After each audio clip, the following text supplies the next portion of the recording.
तो दोस्तों आज मैं एक्सप्लेन करने वाला हूँ हाल ही में रिलीज हुई IFC मिडनाइट की तरफ से एक बहुत ही बढ़िया सुपरनैचुरल एक्सपेरिमेंटल हॉरर मूवी को, जिसका नाम है स्किनमरिंग। इसको डायरेक्ट किया है काइली एडवर्ड बॉल ने। और सबसे बड़ी बात यह है कि ये जो मूवी है ना वो बहुत ही डिफरेंट है। यहाँ पर बहुत ही अलग तरह से इस मूवी को दिखाने की कोशिश करी गई है। बेसिकली ये एक पॉइंट ऑफ व्यू वाली फिल्म है जहाँ पर हमें कैरेक्टर्स नहीं दिखते, लेकिन यहाँ पर हमें जो कुछ होता है उनके साथ में वो दिखाई देगा। तो उम्मीद करता हूँ कि आपको ये जरूर पसंद आएगी। तो चलिए अब बिना किसी देरी के चलते हैं सीधा वीडियो की तरफ। मूवी की कहानी है 1995 की और मूवी की स्टार्टिंग में हम सुनते हैं कुछ फुटस्टेप्स को, जो कि दो छोटे छोटे बच्चों के थे जिनके नाम केली और केविन हैं। केली यहाँ पर 6 साल की है और केविन यहाँ पर 4 साल का।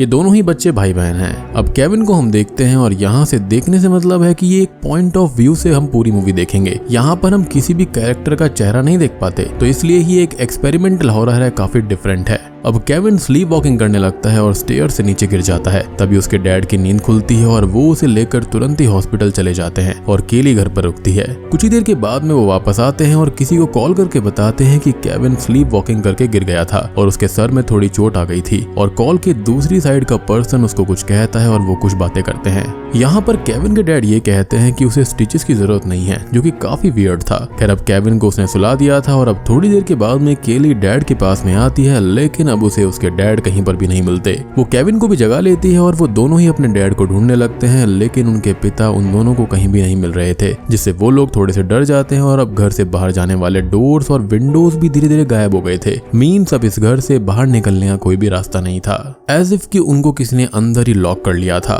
वो दोनों बच्चे इन चीजों से काफी डरने लगते हैं और अब वो अपना सामान लेकर हॉल में आ जाते हैं रात गुजारने के लिए, क्योंकि ऊपर तो उनको काफी डर लग रहा था। केली कहीं पर हेल्प के लिए कॉल करने की कोशिश करती है, लेकिन उनका लैंडलाइन भी डिस्कनेक्टेड बता रहा था। वो दोनों अब बात करते हैं अपनी मम्मी के बारे में, जिस पर केविन बोलता है कि उनके बारे में बात मत करो, जिसका मतलब हो सकता है कि शायद वो दोनों साथ नहीं रहते या फिर उनके बीच के रिश्ते अच्छे नहीं थे, यानी कि मॉम एंड डैड के बीच के। अब वो दोनों ही सीरियल खाने लगते हैं और केली कुछ सामान लेने ऊपर जाती है। वो अपने पिता के रूम को फिर से चेक करती है, लेकिन वो उसको कहीं भी नहीं मिलते। अब वो वापस आ जाती है और घर के अलग अलग रूम से बार बार डोर की बैंगिंग की आवाज भी उन लोगों को आने लगती है। तभी हम ये देखते हैं कि अलग अलग रूम्स की लाइट्स एक एक करके बंद होने लगती हैं और फिर दोबारा ऑन भी नहीं होती। मीन्स डार्कनेस अब फैलना शुरू हो गई थी। केली और केविन भी ये देखकर परेशान होते हैं और अब वो डैड को ढूंढने की और कोशिश करते हैं। दूसरे रूम्स में जाते हैं, लेकिन वो कहीं भी नहीं मिलते। और यहाँ पर वो उनके टॉयज को देखते हैं, जो कि हवा में ही लेविटेट कर रहे थे, जिसको देखकर वो दोनों और डर जाते हैं। मतलब सोच कर देखो कि घर में उनके मॉम डैड नहीं है, एक 4 साल का लड़का 6 साल की लड़की घर पर है और उनके साथ में ऐसा हो रहा था, तो उनको कैसा फील हो रहा होगा।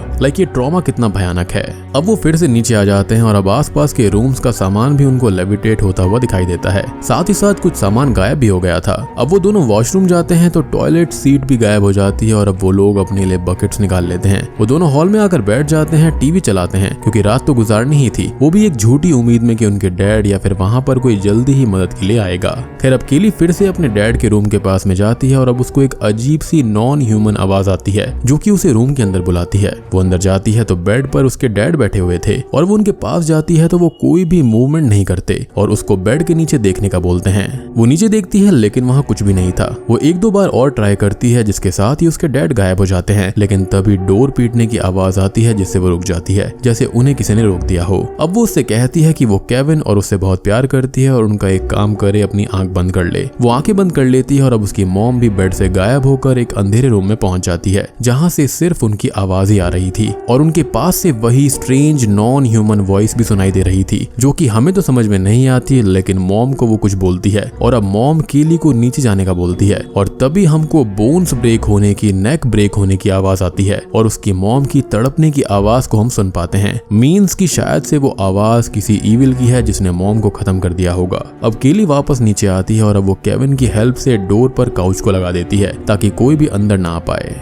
अब तभी अचानक से ही केली भी कहीं पर गायब हो जाती है और केविन उसको ढूंढने लगता है। वो वॉइस उससे बोलती है कि वो बेसमेंट में आए और वो वहां पर चला जाता है, तो उसको केली मिलती है, जिसकी आंखें और मुंह गायब हो चुके थे और ये देखकर वो बहुत डर जाता है और वहां से भागने लगता है। वो हॉल में आता है और वहां छुप जाता है, लेकिन अब उसके टॉयज एक एक करके गायब होने लगते हैं और वो वॉइस उससे ये बोलती है कि वो उसके साथ खेलना चाहती है। वो केविन को खुद को हर्ट करने का बोलती है, लेकिन वो ऐसा क्यों करेगा, ऐसा हम सोचेंगे, क्योंकि वो वॉइस या फिर एंटिटी जो भी है उसके ही हाथों उसकी एक आई को वो हर्ट करवा देती है, वो भी एक नाइफ की मदद से। अब केविन भी भागकर यहाँ वहाँ छुप जाता है और फोन के पास आकर 911 पर कॉल करता है, जहाँ पर ऑपरेटर उससे कुछ बात करता है, लेकिन फोन यहाँ पर असल में एक टॉय फोन होता है, मतलब कि कॉल 911 पर कभी लगा ही नहीं, और ये सब उस एंटिटी का किया धरा था। अब केविन उससे पूछता है कि वो ये सब कैसे कर रहा है, जिस पर वो कहता है कि वो कुछ भी कर सकता है। अब हम बीच बीच में कुछ और डिस्टर्बिंग शॉट्स को देखते हैं और घर का सामान भी गायब हो रहा था और कुछ डिस्टॉर्टेड फिगर्स को भी हम देख पाते हैं। और सबसे बड़ी बात कि केविन के टॉयज खुद पे खुद ही इकट्ठे हो रहे थे। वो एंटिटी उसे ऊपर रूम में बुलाती है, जहाँ पर वो सीलिंग पर चलने लगता है, जो वो एंटिटी ही उससे करवा रही थी। और अब वो रूम के अंदर चला जाता है तो वहाँ से उसे अजीब सी आवाज़ें, किसी क्रीचर की आवाज आती है और वो भागकर वहाँ से बाहर आने लगता है। आई मीन सोच कर देखो 4 साल के बच्चे के लिए कितना मुश्किल होगा। खैर बीच के सीन्स में वो एंटिटी केविन से बोलती है कि वो उसकी बातें माने, क्योंकि केली ने बात नहीं मानी और वो अपने मॉम डैड को मांग रही थी, इसलिए उसने उसका मुंह छीन लिया और आंखें भी छीन ली। अब केविन कहीं क्लोजेट में जाकर छुप जाता है और बाहर हम किसी बच्चे, मोस्टली केली की आवाज सुनते हैं, जिस पर कोई अटैक करके उसको खत्म कर देता है। वहीं एक सीन में हम शायद उसे ही गायब होते हुए भी देखते हैं, मींस रियलिटी से मिटते हुए देखते हैं। अब हम एक सीन को देखते हैं जिसके अंदर सारे टॉयज अपसाइड डाउन एक जगह इकट्ठे हो चुके थे और वहां पर 572 डेज लिखा हुआ था स्क्रीन पर। अब तभी केविन बाहर आता है और खुद से या फिर किसी से बोलता है कि उन्हें कुछ अच्छा करना चाहिए और देखना चाहिए, और बेड पर चला जाता है जिसके पास कोई था, जिसका चेहरा हमें क्लियरली नहीं दिखाई देता। साथ ही साथ एक सीन में घर में लगी हुई पिक्चर्स हम देख रहे थे, तो उसमें भी किसी का चेहरा हमको क्लियरली नहीं दिखाई देता। अब केविन उस पर्सन या फिर एंटिटी से बात करने लगता है और वो उसे सोने का बोलती है, जिसके बाद में वो सो जाता है और वो पर्सन भी गायब हो जाता है और बूम। इसी के साथ में स्किनमरिंग मूवी यहीं पर खत्म हो जाती है। तो दोस्तों ये थी सबसे अलग, सबसे हटकर हॉरर मूवी, जो कि एक एक्सपेरिमेंटल हॉरर है। और हम बात करते हैं कि मूवी में असल में हुआ क्या है। तो मेरे पास यहाँ पर ढेर सारी थ्योरीज हैं जो कि हो सकती हैं। तो देखो मूवी के अंदर 2 बच्चे केली और केविन हैं, जिनकी कहानी यहाँ पर है, जिनके डैड अचानक से गायब हो जाते हैं और घर से बाहर जाने वाले डोर्स और विंडोज भी गायब हो जाते हैं। तो सबसे पहले सबसे स्ट्रॉन्ग थ्योरी यहाँ पर यह है कि ये मूवी असल में कहानी है अब्यूज की। एक फैमिली होगी जिसके अंदर मॉम, डैड, केली और केविन है, और यहाँ पर जो केविन है वो काफी ज्यादा अब्यूजिव है, क्योंकि जिस हिसाब से मूवी के अंदर हमने देखा उनकी मॉम उन्हें काफी प्यार किया करती थी और वो कुछ बताना भी चाहती थी, लेकिन ऐसा नहीं हुआ। और ऊपर के शॉट्स दिखाने का मतलब है कि बच्चों का हेल्प से दूर होना, डोर्स का गायब होने का मीनिंग है कि इस अब्यूज से ना भाग पाना, और वो एंटिटी कोई और नहीं बल्कि उसी अब्यूज का ही एक रूप थी जो कि उनको हॉन्ट कर रही थी। और शायद से ये एंटिटी कुछ और नहीं, मेरे ख्याल से ये केविन के फादर हो सकते हैं, जो कि काफी ज्यादा अब्यूजिव हैं। तभी स्टार्टिंग में वो ये कह रहे थे कि केविन को माथे पर स्टिचेस देने की क्या जरूरत है, वो छोटा मोटा गिरा ही तो है।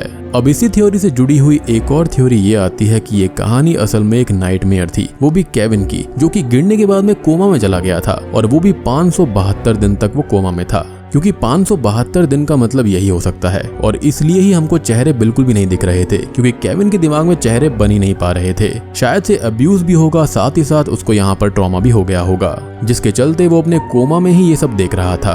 और यहाँ पर वो अपने अब्यूजिव डैड को एक्सेप्ट नहीं कर पा रहा था, यानी कि वो नहीं मान पा रहा था कि वो इतने अब्यूजिव हैं। तो उसने यहाँ पर उनको एक ईविल एंटिटी मान लिया कि घर के अंदर कोई ईविल एंटिटी रहती है जो कि उनको तंग करती है। और यहाँ पर डिस्टॉर्टेड दिखाई देने का मतलब यही है कि ये एक पॉइंट ऑफ व्यू है केविन का, जो कि कोमा में था, और बच्चा है तो वो भूल गया होगा कि ये सब लोग दिखते कैसे हैं। और बैक स्टोरी के तौर पर यह भी हो सकता है कि केविन के दोनों पेरेंट्स में से मोस्टली फादर अब्यूजिव थे, जो कि अपनी वाइफ को रोज अब्यूज किया करते थे। तभी तो उसकी माँ ये बोल रही थी कि तुम बाहर चली जाओ, और माँ अपने बच्चों को बचाने के लिए उन्हें छुपने, आंखें बंद करने का बोलती है। और ये आवाजें कुछ और नहीं बल्कि उसी अब्यूज का एक रूप था। लाइक घर में लड़ाइयाँ होना, मारपीट होना, वही सारी आवाजें थी। और छोटे बच्चों को ऐसे में यही बोला जाता है कि अपनी आंख बंद कर लो, अपना मुंह बंद कर लो, कुछ मत बोलना। तो मेरे ख्याल से यहाँ पर यही उस चीज को सिग्निफाई करता है कि जब केली की आंखें और मुंह गायब हो गए थे, उसका मतलब यही था कि उन दोनों को बीच में बिल्कुल भी नहीं पड़ना है। तो अब रोज रोज के अब्यूज के बाद एक दिन डैड ने मॉम को शायद से खत्म कर दिया होगा, बच्चों पर भी अटैक किया, जिसके अंदर केली की शायद जान चली गई होगी। लेकिन केविन बच गया, जिसके सर पर एक गहरी चोट आई, जिससे कि वो कोमा में चला गया, और तब से वो कोमा में ही था। और इसलिए ही उसको ये सारे अब्यूज वाली चीजें आ रही थी, जिसको उसने एक सुपर नेचुरल और हॉरर का एंगल दे दिया। उसके डैड शायद से जेल में होंगे, इसलिए घर में वो कहीं नहीं मिल रहे थे, और जो खून दिखा था वो केली का ही था, और वो अपनी मदर के साथ वैनिश हुई, मीन्स की इस दुनिया में वो दोनों ही नहीं रहे, और अब अकेला केविन बचा है, जो कि कोमा में अपनी इस हॉरर लाइफ को जी रहा है। अब यहाँ पर आखिरी थ्योरी ये भी हो सकती है कि इस घर में वाकई में कोई एंटिटी थी जिसने मॉम डैड को खत्म कर दिया, और फिर बच्चों के साथ खेल खेल कर उनको भी खत्म करने की कोशिश करी और वो इस पूरे घर को अपने ही दुनिया में यानी कि अपने ही रेल में लेकर जा चुका था। तभी वहां से डोर्स गायब हो गए थे और चीजें लेविटेट होना शुरू हो गई थी। तो दोस्तों ये थी मेरी परसेप्शन इस मूवी को लेकर। उम्मीद करता हूँ कि आपको ये थ्योरीज और एक्सप्लेनेशन पसंद आई होगी। मूवी को बहुत अच्छे से सटीक तरीके से दिखाया गया है जो कि काफी डिफरेंट है। और यहाँ पर ये जो स्किनमरिंग है ना, ये एक तरह की स्टोरी टेलिंग होती है, यानी कि स्टोरी टेलिंग सॉन्ग होता है, तो उससे मिलता जुलता ही यहाँ पर ये चीज बनाई गई है। तो उम्मीद करता हूँ कि आपको ये वीडियो पसंद आई होगी। पसंद आई है तो वीडियो को लाइक कर देना, चैनल के ऊपर नए हैं तो सब्सक्राइब कर लीजिए। तो मैं आप सबको मिलता हूँ अगली वीडियो के साथ में, तब तक के लिए